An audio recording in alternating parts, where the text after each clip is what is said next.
Welcome again, friends. Today we'll be learning the basics of the Workspace and how to import in After Effects.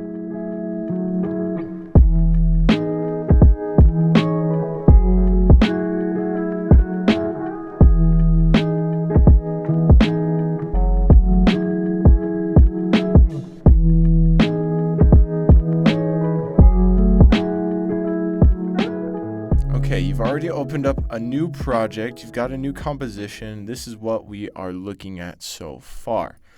So over here in the top left section, we have our projects panel where we will do most of our importing, and it'll also show us kind of the basic settings of our composition and our project. We'll go over effect controls here in a little bit. But while we're here, let's go ahead and do some importing as well. I'm going to go ahead and open up a new Chrome window, and I'm going to go to files.learnsoftware.org, where you can download these files as well. I'm going to go to After Effects Animation and download the day one files. Now it should come up as a zip. Just go ahead and unzip it. Now those files will be there. Get rid of that. And there are different ways of importing in After Effects. For the most part, I usually just go into what I have and I just click it and drag it in to my project panel. And you'll see they now appear over here. And so they are fully imported. Another way to do it, you can also press Command I.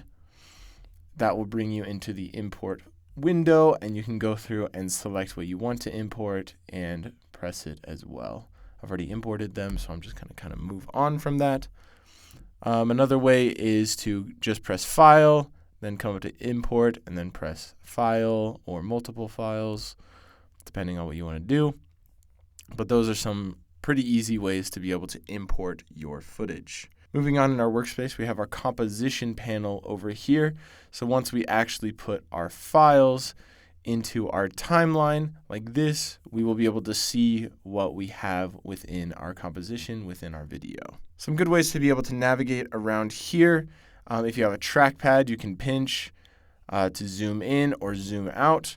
You've got this little guy over here that will allow you to do any sort of zooming in. You can even fit, so it gets back to regular.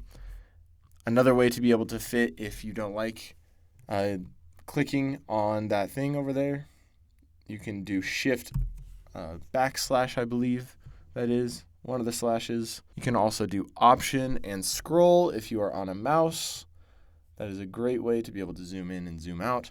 Or you can use the comma and period to be able to zoom in or out, roughly.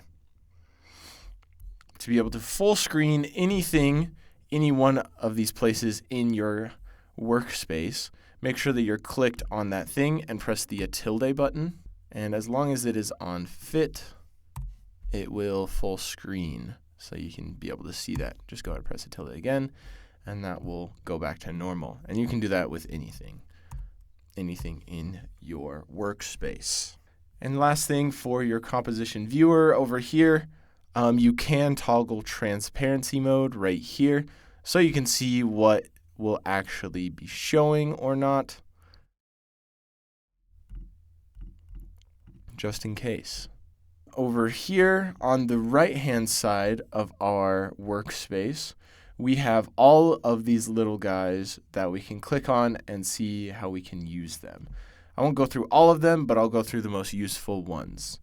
I use effects and presets a lot. You can go through and just toggle each one of these down, see what you have to work with, and you can click and drag them on to your composition assets to see what they do. I'm going to go ahead and press Command Z there to undo that. And if you already know what you're looking for, you can go ahead and search for it. I'm going to click that to toggle it back up. Another one I use a lot is Align. So for instance, if I've moved this guy around and I want him to be back in center, I can click these guys and I can align them to the center again. Super handy, super helpful. If I were to put in text, this is where you could analyze the text under character and paragraph and make those adjustments there. Down here is our timeline panel. You can see we have a bunch of our assets in here to be able to edit or animate. You can see that they've been named. If you go ahead and click on one, you want to rename it, you can press enter, and that will allow you to rename that piece. We are pretty zoomed into our timeline, so if I do Option Scroll again, I can either zoom in or zoom out to be able to see my full 30-second composition here. This blue guy here is called a playhead, and that will show you where you are in your composition. If you want to move him forward just one frame, and frames will become very important as you continue to learn After Effects, I can press Command Arrow, and you'll see that it's moving by just one frame when I do that. Back and forth, back and forth. It's really nice to be able to play through your animation. I know we haven't done any animating yet. You can just press spacebar. You'll see this red line will show where the animation is playing at. One last thing, back up here in the composition, if you hold your spacebar, you can get this little hand guy, and then you can click and drag around so that you can see different parts of your composition. So for instance, if I zoom in using my commas and periods, I can then come in here and then press space and click and drag to be able to see and edit the skull a bit more clearly. But yeah, that is the basics of Workspace and importing into After Effects. Next time we will be learning about basic transformations such as rotation, position, scale, all that jazz. See you next time.